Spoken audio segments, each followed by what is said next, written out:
Marcos 15.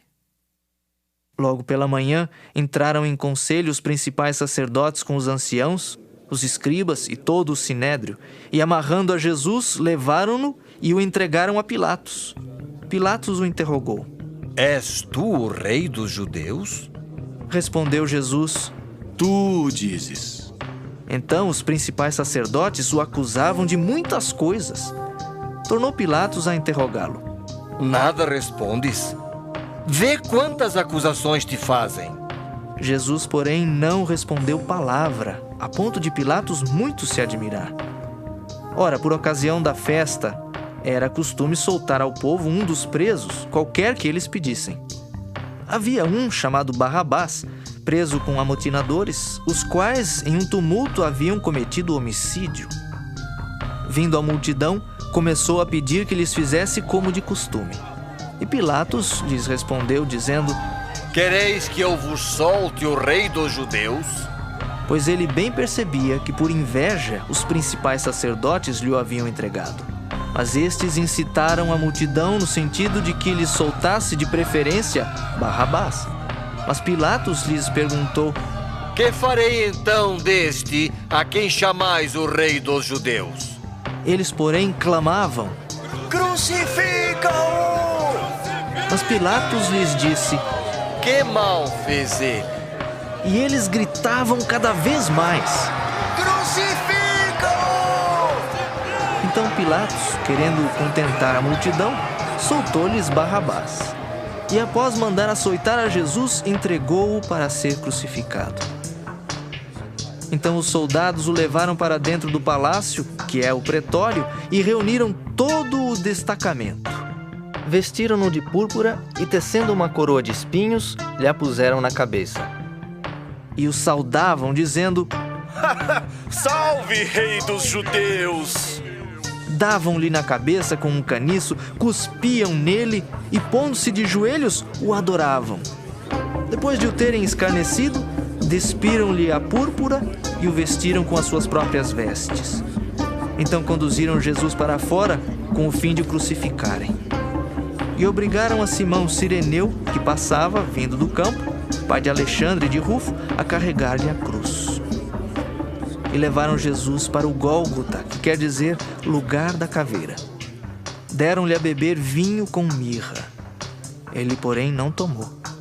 Então o crucificaram e repartiram entre si as vestes dele, lançando-lhe sorte para ver o que levaria cada um. Era a hora terceira quando o crucificaram. E por cima estava em epígrafe a sua acusação: o rei dos judeus. Com ele crucificaram 2 ladrões, um à sua direita e outro à sua esquerda. E cumpriu-se a escritura que diz: com malfeitores foi contado. Os que iam passando blasfemavam dele, meneando a cabeça e dizendo: Ah, tu que destróis o santuário e em 3 dias o reedificas, salva-te a ti mesmo, descendo da cruz. De igual modo, os principais sacerdotes com os escribas, escarnecendo entre si, diziam: Salvou os outros, a si mesmo não pode salvar-se? Desça agora da cruz o Cristo, o Rei de Israel, para que vejamos e creiamos.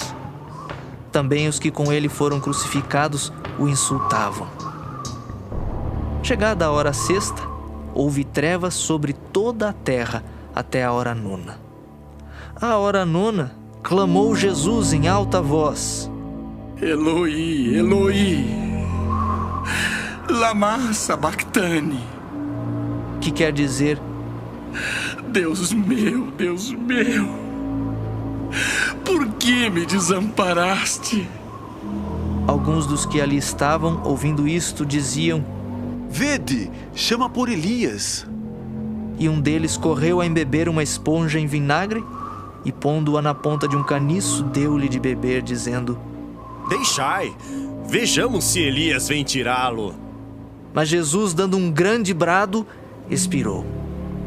E o véu do santuário rasgou-se em 2 partes, de alto a baixo. O centurião que estava em frente dele, vendo que assim expirara, disse: Verdadeiramente, Este homem era o Filho de Deus. Estavam também ali algumas mulheres observando de longe, entre elas Maria Madalena, Maria, mãe de Tiago, o menor, e de José e Salomé, as quais, quando Jesus estava na Galiléia, o acompanhavam e serviam. E além destas, muitas outras que haviam subido com ele para Jerusalém. Ao cair da tarde, por ser o dia da preparação, isto é, a véspera do sábado, vindo José de Arimateia, ilustre membro do Sinédrio que também esperava o reino de Deus, dirigiu-se resolutamente a Pilatos e pediu o corpo de Jesus. Mas Pilatos admirou-se de que ele já tivesse morrido, e tendo chamado o centurião, perguntou-lhe se havia muito que morrera. Após certificar-se pela informação do comandante, cedeu o corpo a José. Este, baixando o corpo da cruz, envolveu-o em um lençol que comprara e o depositou em um túmulo que tinha sido aberto numa rocha, e rolou uma pedra para a entrada do túmulo. Ora, Maria Madalena e Maria, mãe de José, observaram onde ele foi posto.